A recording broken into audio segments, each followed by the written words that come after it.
नमस्कार दोस्तों, मैं अभिषेक और आप देख रहे हैं what I study, don't study hard study smart. दोस्तों, आज के इस वीडियो में हम लोग सोनेट 18 पढ़ने वाले हैं। Shall I compare thee to summer's day written by William Shakespeare. दोस्तों, आप लोग सोच रहे होंगे कि सोनेट 18 क्या होता है, क्योंकि आप लोगों ने क्लास 1 से लेकर 11 तक जो भी पोएम पढ़ा उसके पहले सोनेट 18 या फिर सोनेट 9 इस टाइप का कुछ नहीं लिखा हुआ रहता था। इसलिए आपके मन में ये सवाल उठना बहुत ज़रूरी है कि सोनेट 18 क्या होता है। तो दोस्तों, आप ज़्यादा हड़बड़ाइए मत। मैं इस वीडियो को स्टार्ट करने से पहले यही आपको बताऊंगा कि आखिर सोनेट 18 क्या होता है, जिससे कि आपके सारे डाउट्स क्लियर हो जाएंगे सोनेट 18 के बारे में। तो चलिए दोस्तों, अब जानते हैं कि सोनेट 18 क्या होता है। देखिए दोस्तों, जो विलियम शेक्सपियर है उन्होंने 154 सोनेट लिखा, यानी कि जो विलियम शेक्सपियर जी है उन्होंने अपने पोएम की दुनिया में उन्होंने 154 यानी कि 154 सोनेट उन्होंने लिखा। अब सोनेट क्या होता है, अब ये आपके मन में सवाल उठ रहा होगा। तो पहले मैं आपको सोनेट 18 बता देता हूँ, उसके बाद मैं आपको बता दूंगा कि सोनेट क्या होता है। तो देखिए, जैसा कि मैंने आपको बताया कि विलियम शेक्सपियर ने 154 सोनेट लिखा था, जिसमें से 154 सोनेट में से जो ये shall I compare thee to summer's day है उनका सोनेट नंबर 18 है। यहाँ पर सोनेट 18 का मतलब यही है कि जो विलियम शेक्सपियर जी है उन्होंने 154 सोनेट लिखा था, उसमें से ये इनका सबसे नामी, बहुत ज़्यादा पढ़ा जाने वाला, बहुत famous poem shall I compare thee to summer's day है, जिसको हम लोग सोनेट 18 बोलते हैं। तो आई होप सोनेट 18 के बारे में आपका सारा डाउट्स क्लियर हो गया होगा। तो चलिए अब हम लोग जानते हैं सोनेट क्या होता है। देखिए दोस्तों, मैंने अपने पिछले video sleep in the valley में आपको बता दिया है कि आखिर सोनेट क्या होता है, लेकिन फिर भी मैं आपको इस वीडियो में भी एक बार बता देता हूँ कि आखिर सोनेट होता क्या है। देखिए, सोनेट का मतलब होता है वह कविता जो 14 लाइन की होती है। जैसा कि ये जो पोएम है ये 14 लाइन का है, इसलिए हम लोग इसको सोनेट बोलते हैं। सोनेट दो भागों में डिवाइड किया जाता है। पहला उसको बोलते हैं ऑक्टेव और दूसरे को बोलते हैं सेस्टेट। अब ऑक्टेव क्या होता है और सेस्टेट क्या होता है? जो कविता की पहली 8 लाइन होती है उसको हम लोग ऑक्टेव बोलते हैं और बाकी बचे 6 लाइनों को हम लोग सेस्टेट बोलते हैं। तो दोस्तों, अब तक मैंने आपको बता दिया कि आखिर सोनेट 18 का मतलब क्या होता है। सोनेट 18 का मतलब हम लोगों ने जाना कि विलियम शेक्सपियर जी जो है उन्होंने 154 सोनेट लिखा था, जिसमें से ये उनका सोनेट नंबर 18 है, इसलिए इसको हम लोग सोनेट 18 के नाम से जानते हैं। उसके बाद हम लोग ने जाना कि सोनेट क्या होता है। तो सोनेट का मतलब हम लोगों ने जाना कि वह कविता जो 14 लाइन की होती है उसको हम लोग सोनेट बोलते हैं। और सोनेट दो भागों में डिवाइड किया जाता है, ऑक्टेव और सेस्टेट। ऑक्टेव जो कविता की पहली 8 लाइन होती है उसको बोलते हैं और सेस्टेट कविता की बाकी बची 6 लाइनों को हम लोग सेस्टेट बोलते हैं। तो चलिए अब हम लोग वीडियो को स्टार्ट करते हैं। देखिए, लिखा हुआ पहला लाइन में shall I compare thee to a summer's day, thou art more lovely and more temperate. यानी कि बोला जा रहा है यहाँ पर जो विलियम शेक्सपियर जी है उनका जिन के बारे में इस कविता में उन्होंने लिखा है, वो तो यहाँ पे क्लियर नहीं हो पाया है कि आखिर उन्होंने किसके बारे में लिखा है, लेकिन जिसके बारे में उन्होंने लिखा है उसको ये बोल रहे हैं, उनसे पूछ रहे हैं कि क्या मैं आपको समर्स के डे से यानी कि गर्मी के दिन से आपको कंपेयर कर सकता हूँ। देखिए दोस्तों, वेस्टर्न कल्चर में यानी कि विदेशों में जो गर्मी का दिन होता है उसको बहुत अच्छा माना जाता है, क्योंकि वहाँ पर साल भर ठंड ही रहती है। इसलिए जो विलियम शेक्सपियर जी हैं वो अपने फ्रेंड जिसको यहाँ पर कंपेयर कर रहे हैं, जिनके बारे में अपनी कविता की पंक्तियों में लिख रहे हैं, उनसे पूछते हैं कि क्या मैं आपको एक गर्मी के दिन समर्स डे से आपकी कंपेयर कर सकता हूँ। आगे लिखा हुआ है thou art more lovely and more temperate. उसके बाद वे उनको बोलते हैं कि लेकिन आप जो हैं वो तो गर्मी के दिन से भी कई खूबसूरत, बहुत ही उष्ण, प्रचंड, शांत किस्म के हैं। यानी कि बोल रहे हैं कि आप जो है वह गर्मी के दिन से बहुत ही खूबसूरत है। गर्मी के दिन की तुलना में आप बहुत ही सुंदर, बहुत ही खूबसूरत हैं। दोस्तों, अभी तक हम लोगों ने पहले लाइन में पढ़ा कि जो विलियम शेक्सपियर जी है वो बोल रहे हैं कि क्या मैं आपकी तुलना गर्मी के दिन से कर सकता हूँ। उसके बाद वे अगली लाइन में बोलते हैं कि लेकिन आप जो हैं वो तो गर्मी के दिन से कई खूबसूरत, कई उष्ण, प्रचंड है। इसलिए आपकी तुलना एक गर्मी के दिन से नहीं की जा सकती है। उसके बाद देखिए दोस्तों, अब इस लाइनों में कुछ आगे की लाइनों में जो विलियम शेक्सपियर जी है वो गर्मी के दिन की कुछ डिफेक्ट्स यानी कि उसकी बुराइयों के बारे में बताएंगे। तो चलिए अब हम लोग पढ़ते हैं, तभी तो हम लोग समझ पाएंगे कि आखिर जो गर्मी का दिन है उसकी क्या क्या बुराइयां होती है। तो चलिए स्टार्ट करते हैं।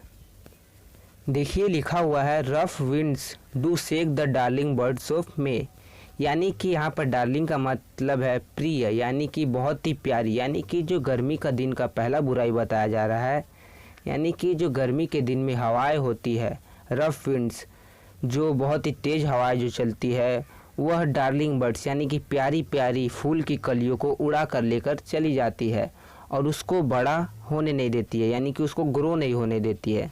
उसके बाद दूसरा बताया गया है, and summer's lease hath all too short a date, यानी कि बोला जा रहा है कि जो समर का काल होता है, यानी कि समर का जो पीरियड होता है वह बहुत ही छोटा होता है। यहाँ पर समर्स का जो यानी कि जो गर्मी का जीवन काल होता है, यानी कि उसका जो पीरियड होता है वो बहुत ही छोटा होता है। इसका मतलब यह है कि जो समर्स का डे होता है, यानी कि आप लोगों ने भी देखा होगा कि जो गर्मी का दिन होता है वह कुछ दिनों के लिए ही रहता है, उसके बाद चला जाता है। उसके बाद वर्षा ऋतु आता है, यानी कि वर्षा वाला दिन आता है। उसके बाद धीरे धीरे करते करते ठंड यानी शीतकाल आ जाता है। यही यहाँ पर बताया गया। आगे लिखा गया, sometimes too hot the eyes of heaven shines, यानी कि अब अगला डिफेक्ट बताया जा रहा है गर्मी के दिन का, यानी कि कुछ समय ऐसा होता है कि जो सूर्य की किरण है, द आइज ऑफ हीवेंस का मतलब यहाँ पर है सूर्य की किरणें, यानी कि गर्मी के दिन में कई बार यह होता है कि जो सूर्य की किरणें है, जो सूर्य की गर्मी है, जो सूर्य की चमक है वह बहुत ही ज़्यादा हो जाती है और अच्छा नहीं लगता है। यानी कि आप लोगों ने भी फील किया होगा कि गर्मी के दिन में कई बार क्या होता है, बहुत ही ज़्यादा गर्मी हो जाती है, जिससे कि ज़्यादा गर्मी भी अच्छा नहीं लगता है। जैसे कि बोला गया है कि कोई भी चीज़ अगर मीडियम हो तभी अच्छा लगता है, अगर ओवर हो जाए तो अच्छा नहीं लगता है। वैसा ही यहाँ पर भी बताया गया है कि समर्स के डे में कई बार ऐसा होता है जो सूर्य की किरणें बहुत ही चमकने लगती है, बहुत ही गर्म हो जाती है, जिससे कि अच्छा फील नहीं होता है। आगे लिखा हुआ है, and often is his gold complexion deemed, यानी कि फिर बताया जा रहा है कि गर्मी के दिन में कभी कभी ऐसा होता है कि जो सूर्य की जो बहुत ही चमक है, यानी कि सूर्य की रोशनी है जो, वह क्या होती है, डीम्ड, यानी कि फीकी पड़ जाती है। दोस्तों यहाँ पर फीकी पड़ने का मतलब ऐसे हम लोग समझ सकते हैं कि जैसे देखिए कभी कभी जो सूर्य की किरणें हैं वो बहुत ही चमकती है और क्या होता है अचानक कि जो बादलें हैं, काली काली बादल होती है, वह सूर्य की रोशनी को घेर लेती है, जिससे कि सूर्य की रोशनी हम लोगों तक नहीं पहुंच पाता है और हम लोगों को ऐसा लगता है, ऐसा फील होता है कि क्या ये गर्मी का दिन है या ठंड का दिन है, ऐसा हम लोगों को फील होने लगता है। इसलिए यहाँ पर बताया गया है गोल्ड कॉम्प्लेक्सन डिम्ड, यानी कि फीका पड़ जाना।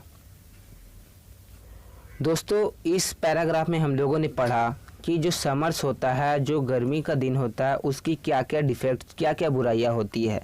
तो हम लोगों ने पढ़ा कि पहला जो बुराई होता है समर्स का डे का, ये आपके एग्ज़ाम के पॉइंट ऑफ व्यू से भी बहुत ही इम्पोर्टेंट है, क्योंकि आपके एग्ज़ाम में भी ये आ सकता है, बहुत बार आता है ये क्वेश्चन कि जो समर्स डे होता है उसके क्या क्या डिफेक्ट्स होते हैं। तो देखिए दोस्तों, पहला हम लोगों ने समझा कि जो पहला डिफेक्ट्स होता है कि जो समर्स के डे में जो हवाएं होती है वह डार्लिंग बर्ड्स यानी कि प्यारी प्यारी फूल की कलियों को उड़ा कर ले चली जाती है। दूसरा था कि जो समर्स का डे होता है वह कुछ दिनों तक ही रहता है, उसके बाद वह चला जाता है। उसके बाद हम लोगों ने पढ़ा कि जो समर्स के डे में जो आइस ऑफ हीवन है, द आइस ऑफ हीवन का मतलब जो सूर्य की किरणें हैं, जो सूर्य की रोशनी है वह बहुत ही ज़्यादा हो जाती है, ओवर हो जाती है। और उसके बाद हम लोगों ने पढ़ा कि and often is gold complexion, यानी कि जो सूर्य की किरणें हैं कई बार तो बहुत ही ज़्यादा हो जाती है, जिससे कि उतना अच्छा नहीं लगता है, और कई बार ऐसा होता है कि जो सूर्य की रोशनी है वह बिल्कुल ही कम हो जाती है, जिससे कि ठंड जैसा फील होने लगता है।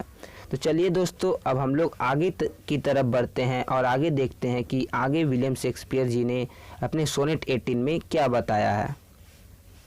देखिए लिखा हुआ है and every fair from fair sometimes declines by chance और नेचर्स चेंजिंग कोर्स अनट्रिम्ड। यानी कि बोला जा रहा है कितना से भी बहुत से ज़्यादा खूबसूरत से खूबसूरत, बहुत से ज़्यादा सुंदर से सुंदर चीज़ एक ना एक दिन ढल जाती है। जैसा कि बोला गया है, गाना भी एक है, गोरे रंग पे इतना न गुमान कर, गोरा रंग दिन में ढल जाएगा। यानी कि कोई भी सुंदर से सुंदर चीज़ हो, या फिर वो फूल हो, या फिर वो कोई इंसान हो, कुछ भी हो, वह एक ना एक दिन ढल जाना है। ये प्रकृति का नियम है। उसके बाद बाई चांस और नेचर्स चेंजिंग कोर्स अनट्रिम्ड, यानी कि वह बाई चांस ढल जाता है, अचानक ही ढल जाता है, या फिर धीरे धीरे प्रकृति का जो नेचर है, प्रकृति का जो नेचर है उसके अनुसार वह धीरे धीरे ढल जाता है। तो दोस्तों, अब तक हम लोगों ने जो पिछले लाइन में पढ़ा बाई चांस और नेचर चेंजिंग कोर्स अनट्रिम्ड, यहाँ तक पढ़ने के बाद, समझने के बाद हमारा जो ऑक्टेव का पार्ट होता है, यानी कि कविता का पहला 8 लाइन, उसको हम लोग पढ़ चुके हैं और समझ चुके हैं। नेक्स्ट लाइन से हम लोग अपने सेस्टेट का पार्ट स्टार्ट करेंगे, जहाँ पर लिखा हुआ but the eternal summer shall not fade. तो चलिए दोस्तों, अब हम लोग सेस्टेट का पार्ट स्टार्ट करते हैं और समझते हैं कि आखिर विलियम शेक्सपियर जी अपने सेस्टेट के पार्ट में हम लोगों को क्या समझाना चाह रहे हैं और अपने मित्र के बारे में उन्होंने क्या लिखा है। तो चलिए अब हम लोग सेस्टेट के पार्ट को स्टार्ट करते हैं। देखिए दोस्तों, लिखा हुआ but the eternal summer shall not fade nor lose possession of that fair thou ow'st. यानी कि दोस्तों, अब तक हम लोगों ने पिछले लाइन में जो शेक्सपियर जी ने बताया कि जो भी खूबसूरत से खूबसूरत चीज़ इस दुनिया में है, बनी हुई है, वो एक ना एक दिन ख़त्म हो जाएगी, उसको एक ना एक दिन ख़त्म हो जाना है। लेकिन इस लाइन में विलियम शेक्सपियर जी अपने मित्र को बोल रहे हैं, लेकिन जो तुम्हारी खूबसूरती है, तुम्हारी यूथ है, तुम्हारी जो जवानी है, तुम्हारी जो सुंदरता है, वह कभी भी फीकी नहीं पड़ेगी, वह कभी भी ख़त्म नहीं होगी। आगे बोल रहे हैं no lose possession of that fair thou ow'st. देखिए दोस्तों, यहाँ पर पोजीशन का मतलब होता है अधिकार, ओस्ट का मतलब होता है खुद का, और लूज़ का मतलब होता है खोना। यानी कि यहाँ पर विलियम शेक्सपियर जी बोल रहे हैं कि जो तुम्हारी, अपने मित्र को बोल रहे हैं कि जो तुम्हारी सुंदरता है उस पर तुम्हारा खुद का अधिकार है, इसलिए जो तुम्हारी सुंदरता है वह कभी भी ख़त्म नहीं होगी, वह ना ही कुछ दिनों के बाद चला जाएगा और ना ही कभी ख़त्म होगा। जैसा कि समर का डे में होता है, वह कुछ दिनों के लिए आता है, उसके बाद वह चला जाता है। लेकिन विलियम शेक्सपियर जी बोल रहे हैं अपने मित्र को कि जो तुम्हारी सुंदरता है उस पर तुम्हारा खुद का अधिकार है, इसलिए जो तुम्हारी सुंदरता है वह कभी भी ख़त्म नहीं होगी। देखिए दोस्तों, आगे क्या लिखा हुआ, nor shall death brag thou wander'st in his shade when in eternal lines to time thou grow'st. जैसा कि दोस्तों इस लाइन में बताया जा रहा है कि जैसे कि श्री भगवान कृष्ण ने बताया है भागवत गीता में कि जो भी इस संसार में जन्म लिया, जिसने भी इस संसार में जन्म लिया, उसकी मृत्यु निश्चित है, तत्पश्चात उसका जन्म भी निश्चित है। लेकिन यहाँ पर विलियम शेक्सपियर जी अपने मित्र को बता रहे हैं, जिनके बारे में उन्होंने इस कविता में लिखा है, कि उनके मृत्यु, उनके ऊपर मौत का साया भी है, वो भी अपना दावा नहीं कर पाएगी और वह हमेशा जीवित रहेंगे इस कविता की पंक्तियों में, और उनकी खूबसूरती की चर्चा हमेशा ही की जाएगी। इसलिए मौत भी तुम्हारा कुछ नहीं बिगाड़ सकेगी और तुम हमेशा जीवित रहोगे मेरी कविता की इन पंक्तियों में। और जैसे जैसे मैं अपनी कविता की पंक्तियों को लिखूंगा, तुम्हारी खूबसूरती है वह और भी बढ़ती जाएगी। सोचिए दोस्तों, विलियम शेक्सपियर जी को अपने ऊपर कितना बिलीव है कि वो पूरे दावे के साथ अपने मित्र को बोल रहे हैं कि जब तक यह कविता पढ़ी जाएगी तब तक तुम अमर रहोगे, तुम्हारी जो खूबसूरती की चर्चा है वह लोग गाते ही रहेंगे, आपकी खूबसूरती की चर्चा लोग करते ही रहेंगे। अब आगे जो आखिरी का जो 2 लाइन है, इसमें हम लोग जानेंगे कि विलियम शेक्सपियर जी जो अपने मित्र के बारे में उन्होंने लिखा है, उनकी खूबसूरती कब तक और कैसे जीवित रहेगी। देखिए दोस्तों, लिखा हुआ है so long as men can breathe और आइज कैन सी। यहाँ पर बताया जा रहा है, विलियम शेक्सपियर जी अपने मित्र को बोल रहे हैं कि जब तक मनुष्य, मानव सांस लेता रहेगा और उसकी आंखें देखती रहेंगी, तब तक तुम्हारी खूबसूरती की चर्चा की जाएगी, so long lives this and this gives life to thee. तब तक तुम्हारी चर्चा की जाएगी, तुम्हारी खूबसूरती की चर्चा की जाएगी और तब तक तुम जीवित रहोगे। जब तक कि मनुष्य जीवित रहेंगे, मनुष्य की आंखें देख सकेंगी, मनुष्य सांस ले सकेगा और जब तक मनुष्य जीवित रहेगा तब तक तुम जीवित रहोगे और यह तुमको जीवित रखेगा। यहाँ पर विलियम शेक्सपियर जी अपने मित्र को बोल रहे हैं कि जब तक इन कविता की पंक्तियों को मनुष्य पढ़ते रहेंगे, उनकी आंखें देखती रहेगी, वह श्वास लेते रहेंगे और वह जब तक जीवित रहेंगे तब तक तुम जीवित रहोगे और तुम्हारी खूबसूरती की चर्चा मनुष्यों द्वारा की जा रहेगी। तो आई होप दोस्तों इस कविता में विलियम शेक्सपियर जी ने जो कुछ भी बताना चाहा है उसको मैं आपको सिंपल और इजी लैंग्वेज में समझा पाया हूँ। अगर समझा पाया हूँ तो आप इस वीडियो को लाइक करना ना भूलें और मेरे चैनल को सब्सक्राइब करना ना भूलें और अपने सभी दोस्तों में इस वीडियो को शेयर कर दें। तो दोस्तों आज की वीडियो में इतना ही। बाय बाय, टेक केयर, जय हिंद, जय भारत।